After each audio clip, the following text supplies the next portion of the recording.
Mungu Baba, katika jina la Yesu uliyetubarikia kwa baraka zote za rohoni ndani yake Kristo, asante kwa sababu ya neno hili la siku ya leo ulilotupa kwa ajili ya kusikia. Naomba kila mmoja wetu akapate kusikia na kuelewa. Uliyembariki mahali hapa, yule ambaye Mungu umemchagua, yule ambaye Bwana umemuita, na yule ambaye Mungu unaenda kumuinua katika maisha yake. Yoyote aliyoko mahali hapa, naomba akavione vipawa vyako katika jina la Yesu Kristo. Asante kwa sababu ya huduma zote ambazo Mungu umeenda kuziweka ndani yetu katika jina la Yesu. Amen. Hebu mpe Yesu makofi mazuri kabisa.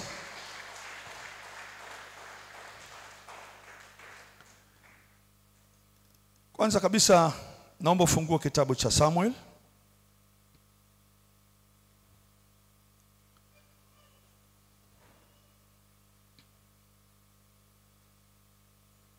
Samuel wa kwanza sura ya 10.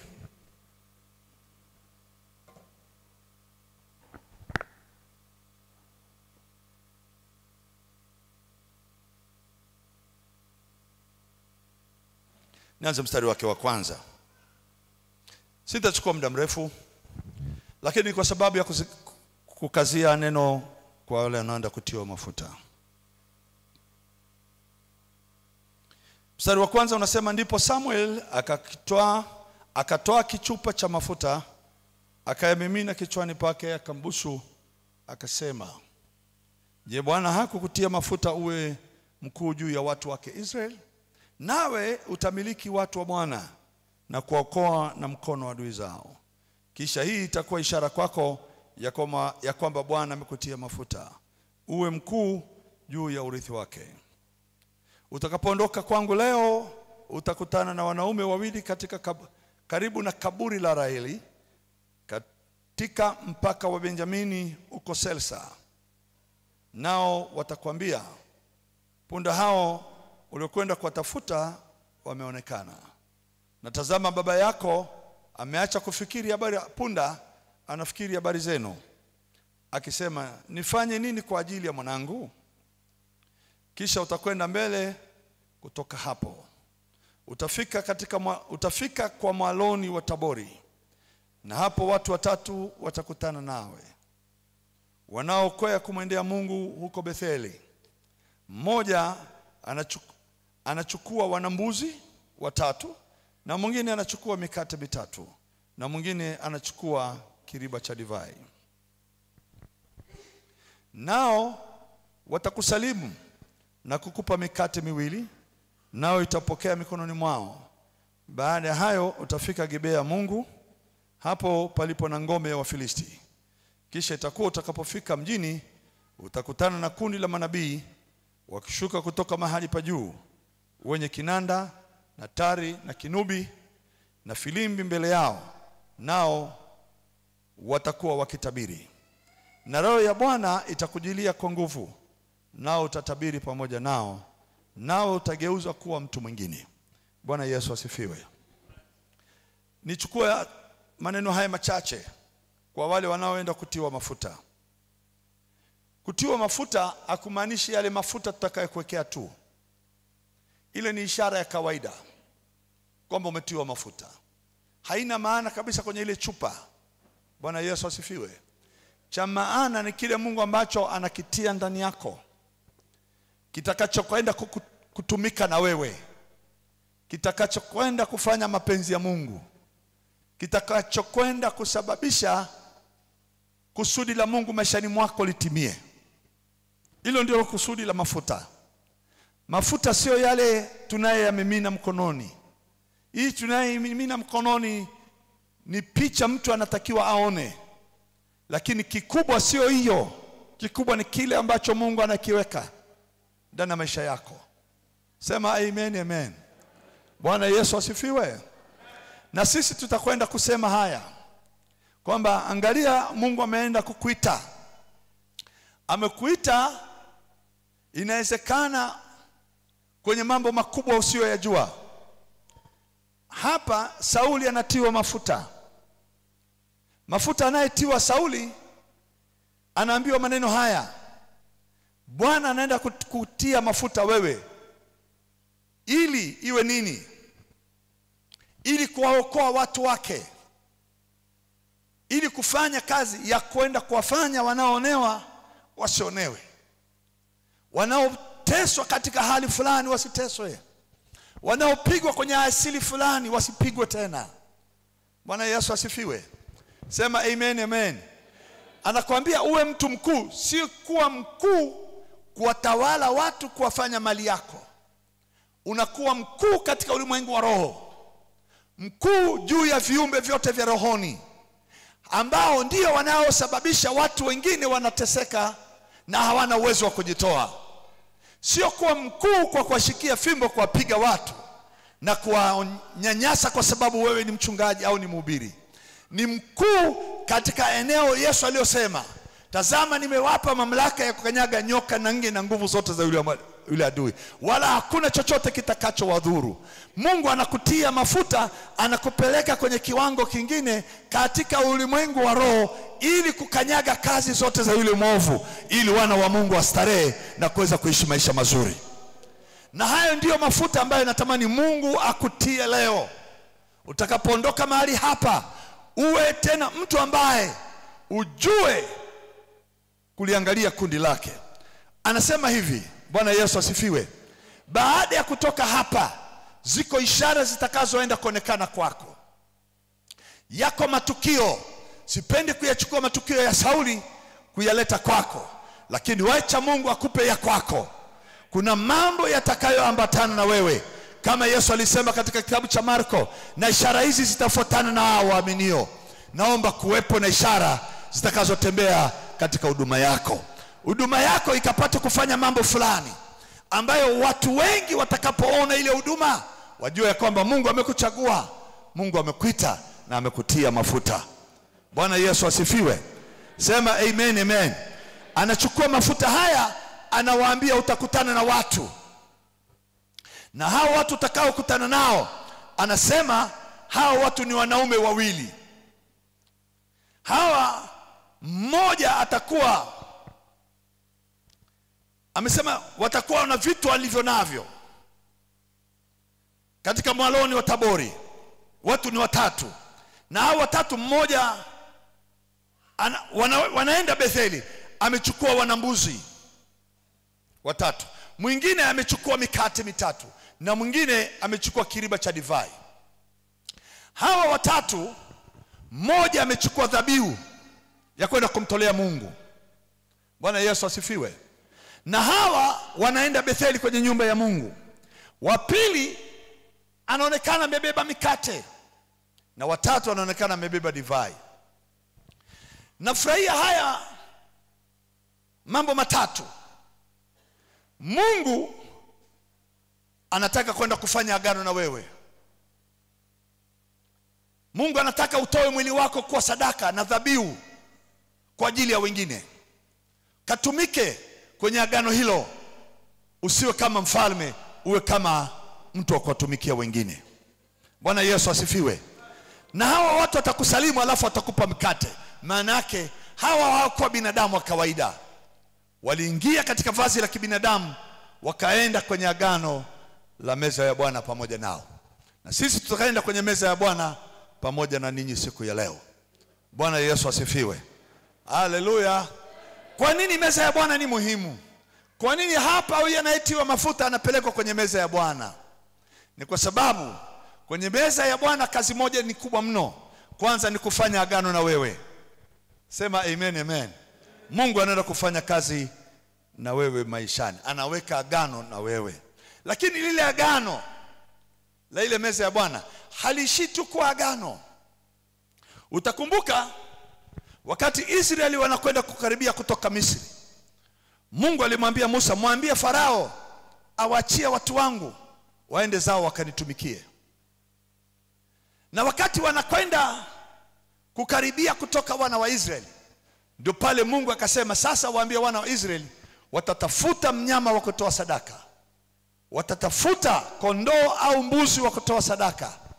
Kisha watamchinja, nao watachukua damu wataiweka katika milango ya nyumba zao. Nao watakapoingia ndani, watamla yule Pasaka na watakula na mkate usio na chachu. Kisha asubuhi yake mtatoka katika nchi ya utumwa kuelekea katika nchi ile ya ahadi.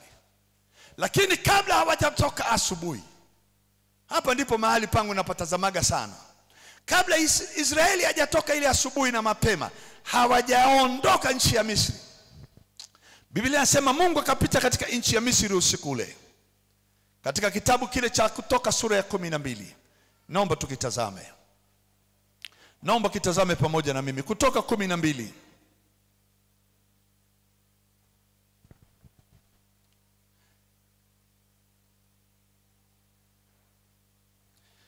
Mungu atapita katika nchi ya Misri. Ile eneo nalipenda mno. Wakati wamechinja Pasaka, wakati wamekula mkate usio na chachu, hatua ya kwanza kabla hawajatoka Misri.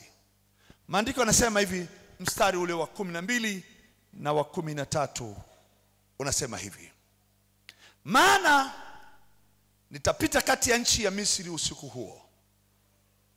Bwana asifiwe. Sema amen, amen. Nami nitawapiga wazaliwa wa kwanza wote katika nchi ya Misri, wa mwanadamu na wa mnyama. Nami nitafanya hukumu juu ya miungu yote ya Misri. Mimi ndimi Bwana. Tumpigie Yesu makofi mazuri kabisa.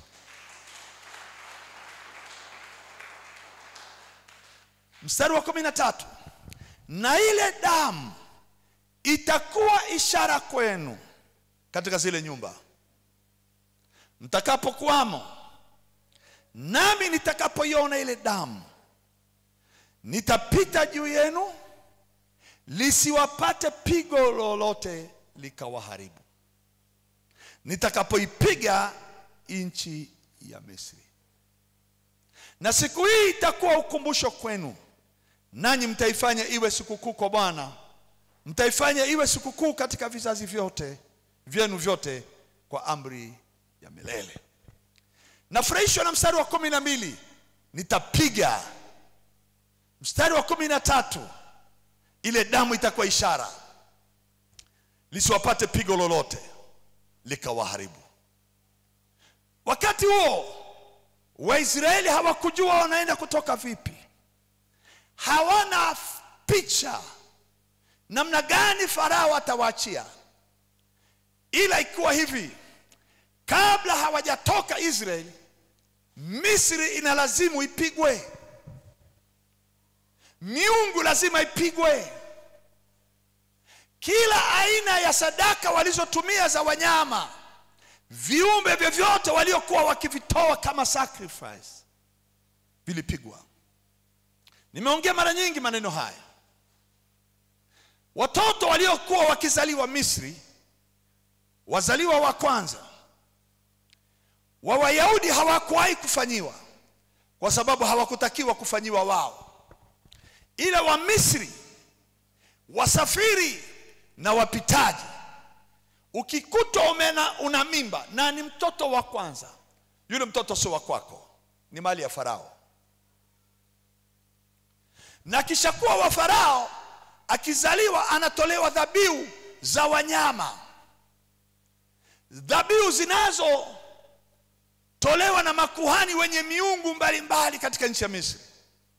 Mmoja anakuja na ibada yake, anachinja sadaka yake, anaimwagia damu juu ya maji, na anachokizungumza kwenye ile sadaka ni kuwafunga Waisraeli wasipate akili, Waisraeli wasipate njia ya kutoroka, Waisraeli waridhike na utumwa na kufurahia maisha ya umaskini, na wamshukuru Mungu wanapopitia kwenye ugumu, wakisema ni mapito na majaribu Mungu ametuandikia.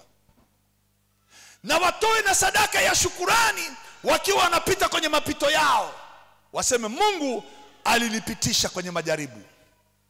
Na mimi nasema hivi, tunaenda kuingia kwenye ushirika wa meza ya Bwana. Kila dhabihu walizozitoa, yale mapigo waliotuandikia wao, waliotunenea wao, yatawarudia katika hii ibada ya leo, yatawaharibu wao wote waliotoa. Kila kitu walichokitoa ili kitutese kitaingia kwenye hukumu ya Mungu baada ya ibada ya leo. Piga kelele, sema amen. Makuhani wale wa Walawi, makuhani wa Misri, mtoto anachukuliwa, anachinjwa mnyama, inamwagwa damu kwenye ardhi, inamwagwa damu kwenye milima, inamwagwa damu kwenye mawe, inamwagwa kwenye maji, inamwagwa kwenye eneo lolote waliolichagua la madhabahu zao. Na kila kuhani anasema Misri asione njia ya kutokea, Mwisraeli asione njia ya kutokea. Kwa hiyo Waisraeli wakawa wanafurahia na kuona tumefika Misri, tunamshukuru Mungu, tunayo kazi, lakini kazi yenyewe haiwalipi. Hawezi kuwa na akiba, hawezi kuwa na maendeleo, na wakipata inapotea, na wakipata deni lipo, deni linaongezeka, na ule mshahara akiupata wa ule utumwa unaishia wote kwenye kulipia madeni. Wacha nikwambie hivi, leo tunaenda kushiriki meza ya Bwana hapa. Tuna mkate na tuna divai hapa. Kila kiumbe kilichoshikwa katika ulimwengu wa roho kukuwekea wewe mateso hayo, leo kinaenda kuharibiwa. Hicho kiumbe leo kinaenda kuharibiwa. Watoto wako watasoma, watoto wako watafaulu, wataenda chuo kikuu, watoto wako wataanzisha shughuli zao, hawataingia kwenye ajira ya mishahara mnayoona. Tunamwomba Mungu apate ajira. Mwambie mwenzako nakataa ajira. Piga kelele, sema naenda kuanzisha kampuni. Nashangaga walokole wana kazi ya kuombaga ajira. Jamani, nyie mjazaliwa na mwanamke yule aliye mjakazi wa ajira, mjakazi wa Sara. Nyie mmezaliwa na mwanamke anaitwa Sara. Piga kelele, sema mimi ni mzaliwa wa Sara. Sara maana yake mama wa wafalme. Ajira, yule mjakazi ni mama wa watumwa. Ndio tafsiri yake kwenye Biblia. Hebu weka mkono kifuani, sema mimi na uzao wangu ni uzao wa kifalme. Hatutatawaliwa bali tutatawala. Hatutamilikiwa bali nitamiliki. Nitamiliki vyote vilivyoko juu ya nchi, viliko kwenye anga, vilivyoko chini ya nchi, vilivyoko baharini. Sema amen. Tunaingia kwenye meza ya Bwana. Hata mtoto wako, makanisa yenu yanakatalia watoto wasishiriki. Mnawaona hawafai. Nani amekwambia mtoto asishiriki? Maandiko yanasema kwenye Kutoka hii, utakwenda kula na wale wote wa nyumbani mwako. Sasa mnawaacha watoto, kesho kutwa wakiwa walevi mnasema tuombee. Kesho kutwa wakiwa makahaba hawana kazi unasema niombee mwanangu. Ni kwa sababu alipozaliwa ulisema huu mwili wa Yesu sio wa kwake, hii damu ya Yesu sio ya kwake, maana ni mtoto. Sasa atabaki Misri, wewe utaenda nchi ya ahadi. Na mimi mwanangu hawezi kuwa Misri, hawezi kuwa mtumwa duniani, hawezi kumilikiwa na kiumbe chochote. Wakitoa sadaka za kuwamiliki watoto wangu, watakwenda kumilikiwa watoto wao. Watoto wangu wanatamkiwa maneno mabaya, mabaya watarudia wao wanaotamka mabaya. Nataka uzao wako usimilikiwe na viumbe vya rohoni. Piga kelele, sema amen. Nimewaona Wakristo wengi maisha yao na watoto wao ni ya huzuni. Kuanzia leo jifunze na nyumba ya Abrahamu. Mtoto wako akatawale. Piga kelele, sema lazima atawale. Nakwambia hivi, sema kwa sauti, lazima atawale. Piga kelele, sema tuna mafuta ya utawala. Iko hivi, iko hivi. Watatoka hapa sio watu wa kawaida. Wakiingia darasani lazima wafanye vizuri. Lazima alikuwa nyuma atashika namba ya kwanza, atashika namba ya pili, atashika namba ya tatu. Hataongoza tu na walimu watafurahia kumuona mwanao ndiye anatangulia mbele ya wengine. Na akishika kazi haiharibiki. Akishika biashara haiharibiki.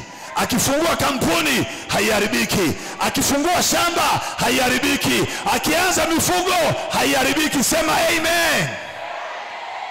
Kama kuna mtu anayenielewa hapa, amwangalie mwenzake amwambie hakuna kuzaa watumwa hapa. Tunaishi ili, piga kelele sema tunaishi ili. Roho ya utumwa tunaiua hapa leo. Roho ya kupata mapato yasiyo na faida tunaiua hapa leo. Roho ya kupata kazi za kukutesa tunaivunja na kuiharibu leo hapa. Hiyo miungu lazima iharibiwe leo hapa. Iharibiwe hapa. Piga kelele sema iharibiwe hapa. Haleluya. Kwa sauti sema amen. Wangapi wanakubali kutawala ni haki yake? Anayesema kutawala ni sehemu yangu, nyanyua mkono juu namna hii. Sema kutawala ni sehemu yangu, nyanyua mkono juu namna hii. Nyanyua mkono juu namna hii. Sema kwa damu ya Yesu. Sema kwa sauti, kwa damu ya Yesu. Sema tena, kwa damu ya Yesu. Mimi nimezaliwa ili kutawala, na watoto wangu wamezaliwa ili kutawala, na miungu haitaniweza tena. Kwa jina la Yesu. Amen. Amen. Wa Misri wanachinja sadaka, wanasema wale Wayahudi wamshukuru Mungu kwa mateso. Na unaona Wayahudi kabisa, unaona kabisa limkristo linakuja likimshukuru Mungu na mateso yake. Anasema namshukuru Mungu, nina mapito. Mwambie mwenzako sina mapito tena. Kataa hiyo kwa jina la Yesu. Sema sina mapito tena. Piga kelele sema nakataa mapito hayo. Yani wewe unaandamwa na madeni na madeni na madeni hayalipiki, mpaka unaanza pata pressure, unapata vidonda vya tumbo. Kwa nini? Ninaona hii nyumba iliyoko hapa, pale mlango nao utokea, hakuna deni litakaloingia katika nyumba yako. Hakuna uchumi wa kuyumba katika hema lako. Hakuna uchumi unaopanda na kushuka. Kama tunapotoka imani hata imani, ndivyo na uchumi wako utapanda. Imani utapanda zaidi ya ile, utapanda zaidi ya kile ulichonacho. Ukishika kazi yako itaongezeka. Ukifungua kitu kitaongezeka. Ukizaa mtoto atafaulu masomo yake. Amen. Wazazi walioko hapa sema amen. Kila baba na kila mama piga kelele aseme amen. Kila anayejua kwamba Mungu amembariki na uzao wake aseme amen. Sikubali mtoto wako awe mtumwa. Sikubali. Ndio maana tunasema, mwanangu, kikombe hiki ni agano jipya katika damu ya Yesu. Kunywa, hautaonewa na mtu yote duniani. Kunywa, huu ndio mwili wake aliotoa kwa ajili yako. Hautakuwa na magonjwa ya miungu hapa. Hautapigwa na magonjwa ya mashetani. Hautapata ajali barabarani. Hautaingia kwenye eneo lolote la kupoteza akili. Hautanyang'anywa fahamu zako. Huu ndio mwili wa Yesu. Watoto wakiingia kwenye masomo, walimu wanashangaa, wanaperform vizuri, wanafanya vizuri kuliko kawaida. Wanauliza, huyu ni mtoto wa nani? Huyu ni mtoto wa nani? Geuke jirani yako mwambie, huyu ni mtoto wangu. Haleluya. Wana wa Mungu sema amen, amen. Tuna watoto tumewazaa hapa wa nyumba ya Abrahamu. Sitaki kuwasema hapa saizi, lakini ni vinara. Ni vinara. Watoto wako hapa. Wengine mnaweza mkafikiria kwamba hamna watu. Kuna watoto wako hapa wamepiga mpaka vyuo vikuu, wanafanya maajabu kwa vyuo vikuu. Piga kelele sema amen. Alafu ukiwaona vinacheza hapa unafikiri vya kawaida. Kumbe ni moto hawa watoto. Ni hatari. Piga kelele sema ni moto hawa. Oh my God. Hata huyu mama ukiletea mtoto wake pa sasa hivi utashangaa. Ukiletea watoto huyu mama utashangaa. Hata wa huyu mzee Matias. Haleluya.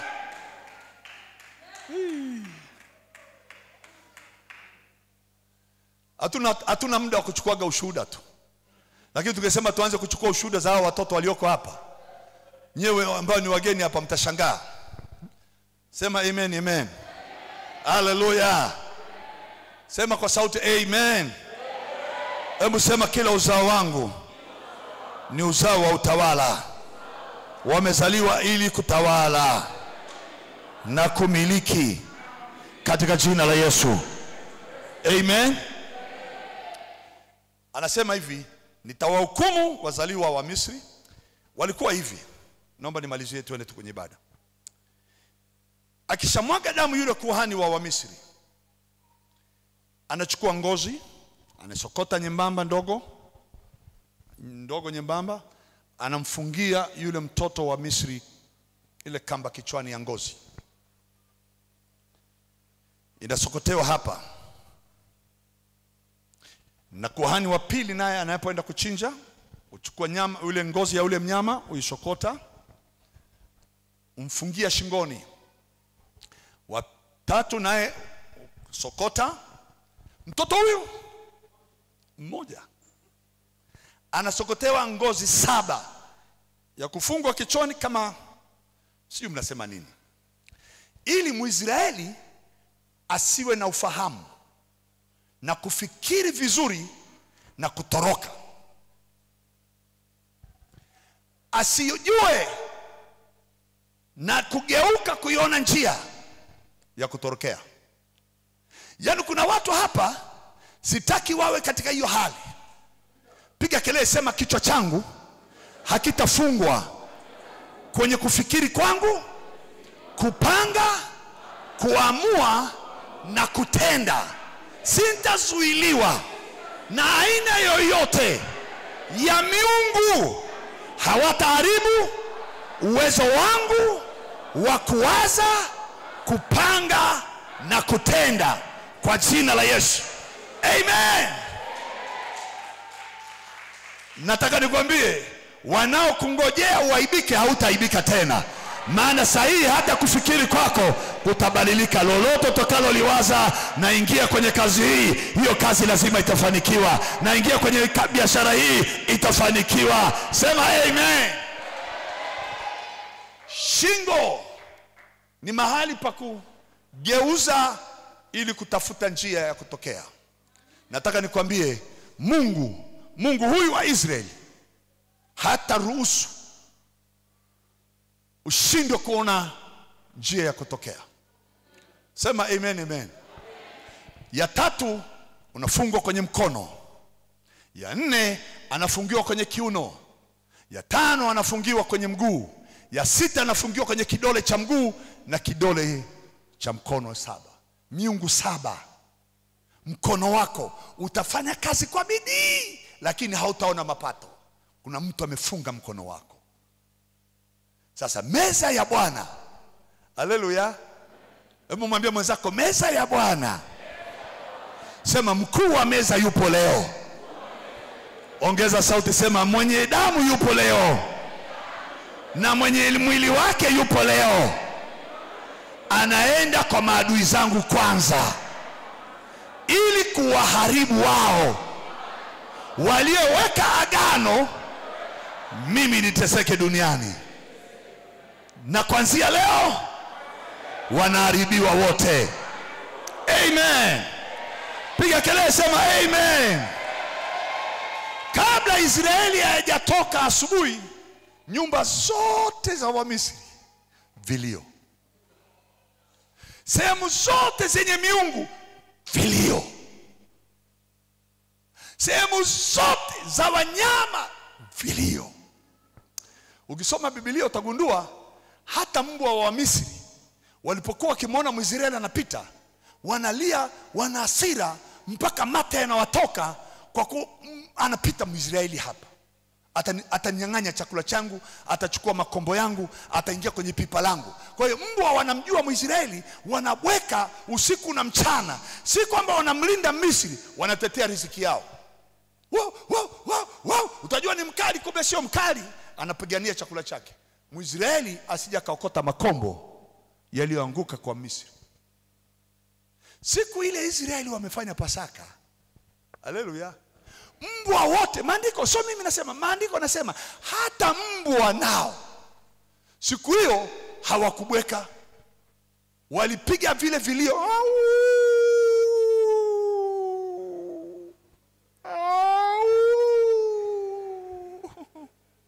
Na mimi najua kila mnyama aliye kinyume na wewe, wanaokuja kama bundi juu ya nyumba yako, kama paka juu ya nyumba yako, kama panya wanaokuja nyumbani kwako, kama aina ya wanyama yoyote wa mbwa wanaotembea lakini sio wanyama, wanaoingia ndani ya nyumba yako sio wanyama lakini wanapitia wadudu, wanapitia wanyama. Leo kuna kilio kinaingia kwenye hayo maeneo. Kila aliye na huyo mnyama anayemfuga, wote kwa pamoja wanaenda kushughulikiwa na Bwana. Piga kelele, sema amen.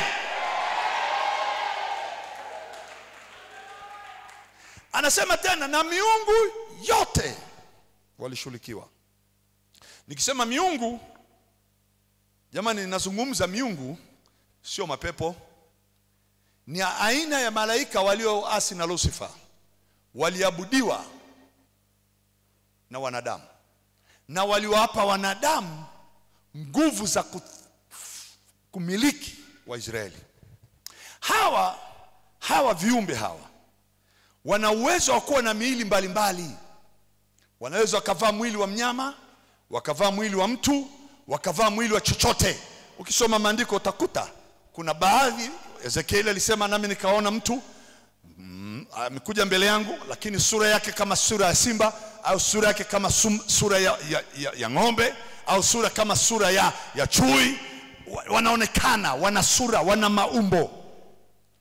Na wanadamu walipokutana na hawa viumbe, wakaenda wakatengeneza na sanamu zinazofanana na viumbe wale. Sasa nikwambie, kila kiumbe cha rohoni kinajua nina ibada leo na wewe hapa.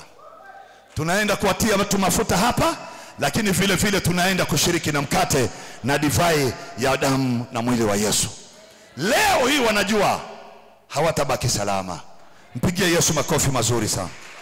Sema hawatabaki salama. Muda wangu umekimbia, lakini damu hii itakuwa ishara kwenu, kwa vizazi vyenu vyote, kwa amri ya milele. Utatoka hapa, itakuwa ni ishara kwako, kwa amri ya milele. Kila mahali utakapokanyaga, hakuna miungu itakayokuonea. Kila eneo lolote la uharibifu halitakupata. Mauti watakayotangaza barabarani haitaingia kwenye hema lako. Mauti inayotangaza kwenye magonjwa haitakupata. Mauti inayokufuata kama sukari haitakupata. Mauti inayokuja kama pressure haitakupata. Mauti inayokuja kama aina yoyote ya ugonjwa wa kansa au ugonjwa mwingine wowote hautakupata. Ugonjwa wowote wa tezi dume hautakupata. Ugonjwa wowote wa asthma hautakupata. Vidonda vya tumbo havitakupata. Magonjwa yoyote ya ukoo hayatakupata.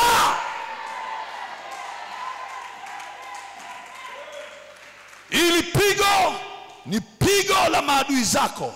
Waliotengeneza kansa itawapata wao. Waliotengeneza diabeti itawapata wao. Diabeti haitakaa kwenye mwili wako. Waliokutengenezea ugonjwa wote, natamka kama Biblia inavyosema, nitayachukua magonjwa yenu, nitayawarudishia kwa maadui zenu, asema Bwana wa majeshi. Sema pamoja na mimi, yarudi huko kwao. Piga kelele, sema warudiwe wao. Amen. Utakaposhiriki mkate huu, unashiriki mwili wa Yesu, unashiriki afya yako. Kwa kupigwa kwake, ongeza sauti, kwa kupigwa kwake. Piga kelele, sema nimepona. Natangaza mishipa ya damu, nyama ya mwili wako, viungo vya ndani, moyo, figo, ini, kila kilichoko ndani yako kinapokea upya, kinapokea afya, kinapokea uzima, kinapokea uzima. Sio uzima wa kwenda kuishi kidogo, unapokea uzima wa miaka mingi ya uzima. Ukishiriki mkate ule na mwili wa Yesu, umeshiriki mifupa yako uponyaji, umeshiriki damu yako imeponywa, unashiriki mishipa yako, mishipa, hata ufahamu, hata akili, hata nywele, hata ngozi, vyote. Wakati Yesu anapigwa mapigo yale, ni wewe unapona. Wakati tunaomega mkate ule, ni wewe unapokea uzima. Ninaambiwa pia hata na kazi ya mikono inaponywa, biashara inaponywa, mapato yanaponywa, chuma ulete wanapigwa. Piga kelele, sema wanapigwa. Unajua msalabani kulikuwa na msumari kwenye mikono. Na ile mikono iliposhikiwa msalabani ilikuwa ni mikono yangu zamani. Nilikuwa sina mahali kazi ya kushika. Nimeshikiwa umaskini, nimeshikiwa laana, nimeshikiwa magonjwa, nimeshikiwa tabu. Yaani nikishika kazi na haribu, nikishika kazi na haribu, nikishika kazi na haribu. Kuna kipindi mke wangu anakumbuka, nilikuwa nikifanya biashara. Nikifanya biashara ya mtu tu, yoyote tu lazima niharibu. Lazima iharibike. Lazima. Alafu naanza na madeni. Nilishafikishoka madeni, mpaka sasa madeni yanaingia mlangoni kwako, yanakuwa na aibu. Siku nilipogundua habari ya meza ya Bwana, nawaambia hivi, wote waliotumia nguvu za giza, waliotafuta mimi niwe maskini, wao sahi ndio masikini. Ninawaona ndio masikini. Kumbe mtu anakutupia pepo la maskini alafu anakukopeshea. Alafu anakufuata kila siku, tena anakuaibisha. Hebu fikiria, kodi ya nyumba unaweza ukashindwa kulipa. Mwambie mwenzako hiyo haitatokea. Tena kwa uhakika hakuna nyumba tena utakaya watu, utajenga ya kwako. Hautalala kwenye nyumba za watu. Ninakataa hiyo. Maana hata hiyo eneo lilishashughulikiwa na mwili wa Yesu. Piga kelele, sema nitalala kwangu. Hautaki kulala kwako? Haya basi, kuna wengine mnayelala kwenu, lakini kwani hiyo nyumba ni nzuri? Sasa hivi unaenda kubadilishwa. Sema naenda kubadilisha. Sema ninayo alama ya damu ya Yesu. Piga kelele, sema ile damu inafanya kazi. Ni damu ya agano. Ninaambatanisha kazi ya mikono yako na ile damu katika mikono yake. Lolote utakalolifanya litafanikiwa, litaongezeka, litajaa, na hakutakuwa na nafasi ya kutosha. Hebu weka mkono mmoja kwenye kifua chako, sema mwili huu umenunuliwa kwa damu ya Yesu. Sio mali yangu mwenyewe. Aliyeninunua amesema hivi, atakayeharibu mwili huu ataharibiwa. Yoyote yule anayehusika kuniletea magonjwa na kunihuzunisha na kunionea kimawazo, kimaisha, kifamilia, mwili huu sio mali yangu. Leo hii mwenye mali ya huu mwili anasema atakayejaribu kugusa mwili huu ataharibiwa. Na mimi nataka haribiwe sahihi. Kwa jina la Yesu haribiwe. Amen. Piga kelele, sema haribiwe. Haleluya. Tukizungumza hapa habari ya meza ya Bwana, tuna watu wana ushuhuda hapa ndani. Mkubwa tu, sio mdogo. Mkubwa sana. Wengine ambao wamehusika kabisa kuziharibu kazi zao hawapo duniani. Wanakufa. Yaani naomba iwe hivi. Mungu awasamehe hawa watu. Naomba iwe hivi. Kama kuna binadamu. Nilikuwa Geita pale Katoro miaka nyuma. Mwanamke mmoja akaokota pesa. Ilikuwa shilingi 50 mpya. Ameiona tu barabarani, na ilikuwa ni miaka mingi. Shilingi 50 unaweza kununua kitu. Akashukuru, akaiokota. Ile ameiokota tu, akaingia siku zake saa hiyo hiyo. Hazikuisha siku zile, ziliendelea karibia mwaka mzima. Ilianza tu kuokota. Yaani kuna mtu ametega uchawi wake ili akumalize. Na inawezekana na wewe umetegewa mahali. Umealikwa kwenye harusi, umeenda kwenye msiba mahali, inaweza umeingia kwenye nyumba ya rafiki au kwa jamaa yako kabisa, lakini kuna kitu amekitengeneza kilikuwa kinaenda kukumaliza. Wacha nikwambie nilichokisikia hapa. Kama kuna huyo mtu paka leo, kuanzia leo damu ya Yesu inaenda kushughulika. Damu ya mwamba inaenda kushughulika. Piga kelele, sema ishughulikie saa hiyo huyo mtu. Haleluya. Siku moja nilikuwa Mwanza. Kwa Mwanza tuna mkutano. Tukakaribisha chakula mahali, lakini mwenyeji wangu nikamwambia sijisikii kwenda kula pale. Akaniambia hapana, mtumishi yule mtu ni mzuri sana, twende tukale. Nikamwambia lakini mimi sina tabia kwenda kula nyumba mwa mtu hivi hivi. Akaniambia lakini mtumishi twende. Tukaenda tukala. Nikala kabisa. Nimetoka, sijui kama Francis atakumbuka. Nimefika hotelini kabisa. Nikamwambia kabisa kuna kitu nimekula sio kizuri. Sio kizuri. Lazima kitoke. Mnaambiwa nilipokuwa nakimbia kufungua room, nilimtapika nyoka kabisa, na akaingia kwenye ile badala ya kumtapikia kwenye choo, nikamtapikia kwenye ile sehemu ya kuogea, na ile sehemu wamekaga ile kama karai la bati. Na kuambia kumtoa hapo ilikuwa ni kazi. Nyoka. Wewe unakula samaki, unajua unakula samaki, kumbe unalishwa kitu. Wacha nikwambie hivi, alafu hujui kinaenda kukutesa mwilini. Ndio maana tunaambiwa na Yesu, nyoeni nyote katika hiki. Kama kuna kitu umekulisha, hakitabaki ndani yako tena. Kama umepewa maji yasiyo mazuri, yanaenda kumrudia huyo mtu aliyekupa hiyo maji. Piga kelele, sema amen, amen. Kama umelishwa chakula mahali, kikombe hiki ni agano jipya katika damu yangu, nyoeni nyote. Ikishuka hivi, kuna miungu inaenda kupigwa mahali. Ikishuka hivi, kuna ugonjwa unaenda kuponywa mahali. Ikishuka hivi, kuna mizimu inaenda kupigwa mahali. Sema amen. Naomba nimalizie hapo. Hebu sema, damu ya Yesu iko juu yangu na vizazi vyangu tangu sasa. Amen. Niombe sasa, inamisha kichwa chako, nimshukuru Mungu. Mungu wa Israeli, asante kwa neno hili. Najua una kusudi na watu wako, hawatakosa kukutumikia katika afya, uzima na mafanikio. Kila uliyomwita, kila aliyoko hapa, yeye na nyumba yake, natangaza agano hili likawe imara kwake katika jina la Yesu Kristo. Amen. Tumpe Yesu makofi mazuri.